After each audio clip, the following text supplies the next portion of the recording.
You remember that soft spoken young man with the kind eyes who made so many of us fall in love with him on the big screen?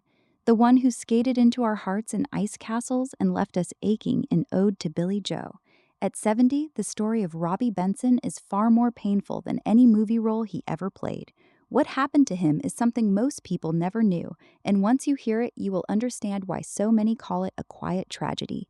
Please stay with me until the very end because the full truth is both heartbreaking and strangely hopeful, and you will not want to miss how it all turned out. Robby Benson was the boy next door who somehow felt like he belonged to every teenage girl in the country. He had that gentle face, that honest smile, and a way of speaking that made you believe every word. He started working young, standing on Broadway stages while still a child, and soon the cameras found him. Hollywood loved him. They put him in film after film where he played the sensitive, caring young man who always tried to do the right thing. Audiences adored him. Fans wrote letters. Magazines put his picture on the covers. For a while, it looked like he would stay that shining star forever. But behind that bright smile, something was already wrong. From the time he was a teenager, doctors had noticed a heart murmur. He was born with a heart valve that was not formed the way it should be. Instead of three strong flaps that open and close cleanly, he had only two.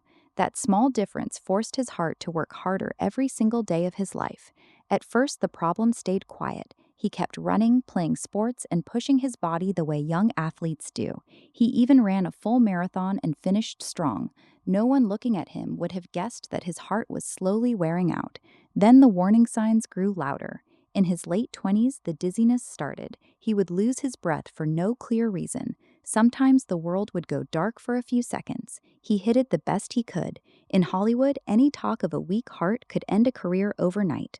Older actors had already warned him. They told him never to speak of heart trouble because studios would stop calling. So Robby kept the secret. He smiled for the cameras. He showed up on set. He did push-ups in the doctor's office so the insurance checks would look good. Inside, he was already fighting for every breath. The first open heart surgery came when he was still a young husband and new father. Doctors opened his chest and replaced the damaged valve with one taken from a cow. The operation saved his life, but it also changed everything. Suddenly, the industry that once chased him began to pull away. He was no longer the safe, healthy leading man they wanted. He became the man with the heart problem. Roles that once came easily now disappeared. He had to reinvent himself. He started directing television shows. He taught film to young students. He wrote music and books. He kept working, but the bright spotlight of his early years had dimmed. The surgeries did not stop at one. The replacement valve eventually wore out the way doctors warned it would. More operations followed. One surgery left him struggling to breathe for years afterward. Doctors told him the problem was in his head. His wife knew better. She fought for better care. She walked with him through hospital hallways, held his hand when the fear rose, and refused to let anyone dismiss his pain. He has said more than once that he is alive because of her. Without her steady presence, he is not sure he would have made it through the darkest days. There were moments of pure nightmare. One time he woke up after surgery with his hands tied to the bed and a nurse who would not listen when he begged to be freed. Another time, the breathing trouble lasted so long that simple daily life became a battle. He wrote about all of it in a book that told the truth without polish. He admitted the mistakes he made by hiding the illness for so long. He spoke about the heavy sadness that can follow heart surgery, the kind that settles deep in the chest even after the body begins to heal. He also spoke about the strange gift the suffering brought. Every morning he could stand up and walk became something precious.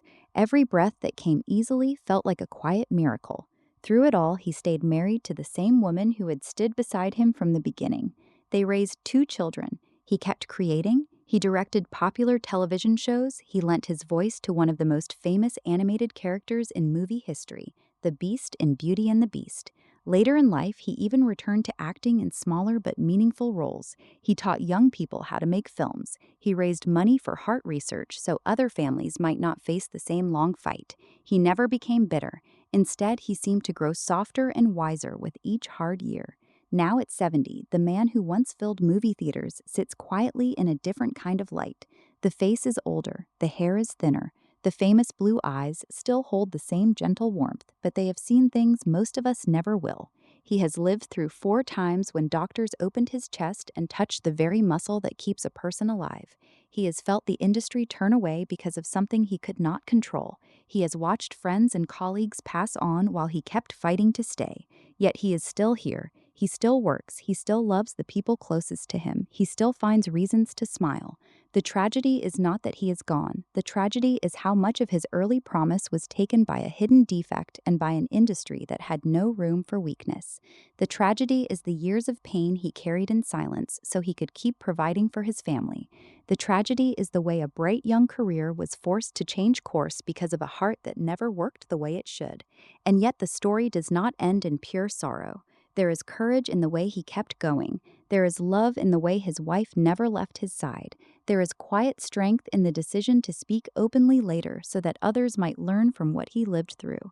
If you once loved those old films and wondered what became of the soft-spoken young man with the kind eyes, now you know. His life was harder than the stories he acted out on screen. The suffering was real. The cost was high. But the man who survived it all is still breathing, still creating, and still grateful for every ordinary day. That is the full picture. That is the truth behind the smile that once lit up the screen. If this story touched you, please leave a comment and tell me which of his old movies you remember most. Hit the like button so more people can hear what really happened. And share this video with anyone who still holds a soft place in their heart for the boy next door who grew into a quiet fighter. Thank you for staying until the end.